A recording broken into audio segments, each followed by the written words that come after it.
some people think that so just by leaving the European Union, everything was going to happen. Leaving the European Union gave us an opportunity to change the way we did things and distance ourselves from European laws.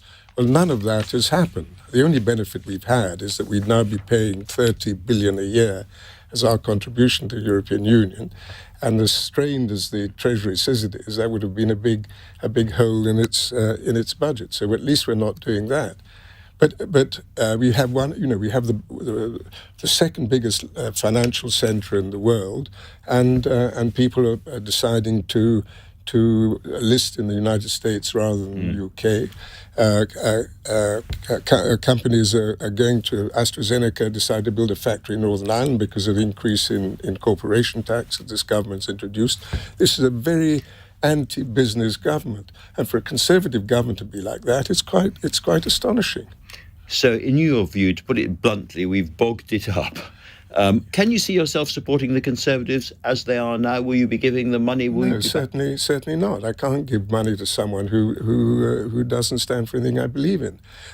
Of course, we're coming up to an election and think, well, there's a chance of a change. But what the change is likely to be a Labour government, which are going to be even worse. They want to increase government expenditure to a greater degree. They want to increase, and therefore will have to increase taxation. And they say, well, it's fine, we're going to take it off the rich. The rich won't be here for them to take it off them because they're already leaving in droves as a result. I am a great collector of unusual political statements. Yes. And in my collection, there's now something from an article you wrote very recently in the Daily Telegraph, and I read it verbatim. Liz Truss was right. Yes, she was.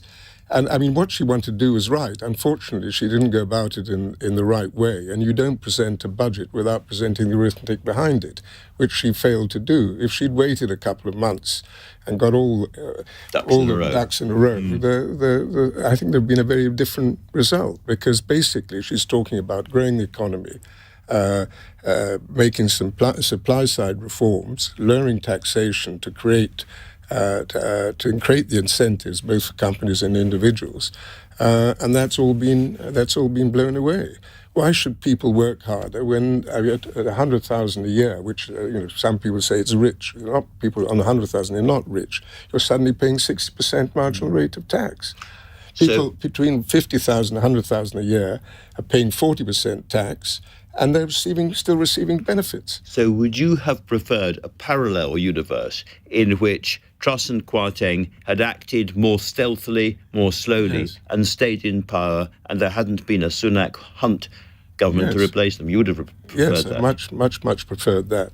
And of course, they insulted the Governor of Bank of England for 2 months before they came to power, so I think he got his own back. He announced quantitative tightening the day of the mini-budget, which wasn't a very clever thing to do.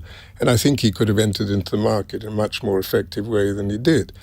But the Treasury and the Treasury have been running the same type of policies for the last 15 years, initially with Brown, then through the coalition government, and now the Conservative government, which has delivered subpar growth. And something has to change, otherwise we'll carry on the same treadmill. You backed Boris Johnson for a long time. You helped him. You spoke at pro-Brexit meetings. What's your assessment of him now? Well, I think it's very sad and very tragic because he's, whatever one may say about him, he's still a huge figure. He's the person who delivered. Not only did he win the Brexit vote, helped to win the Brexit vote. Probably if he hadn't been there, it might not have happened. He had a parliament against him who removed the no-deal Brexit from the table, so he had no powers of negotiation. He still delivered a Brexit. With quite some flaws, of course. Then he won a huge majority at the next election. So he's a huge figure. Boris Johnson comes into the room, and you notice any other politician around now, doesn't create the same impression or impact. He's a huge figure, it might be said. And it's sad. I mean, it's sad and tragic. I think tragic even for this country. He is nonetheless now completely out Conservative Party parliamentary politics. He's been pushed out. It's very hard to see him coming back, given the mood of the Tory party now. Would you back a new party of the right, maybe with Boris Johnson in it?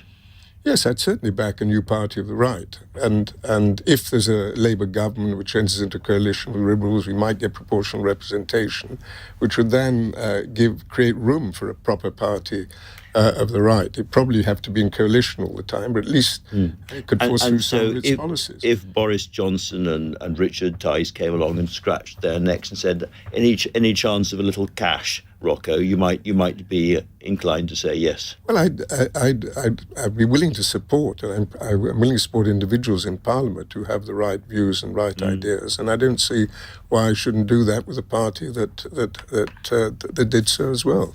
Coming back to the more immediate question of your campaign to get the VAT decision reversed, and looking at the list of people who've signed the letter alongside yourself, all sorts of big companies, British Airways, the Royal Opera House, Heathrow Airport, Harvey Nicks, the Savoy, Victoria Beckham, Marks and Spencers, and so on. Given the scale of support for this, do you think you're going to win this one?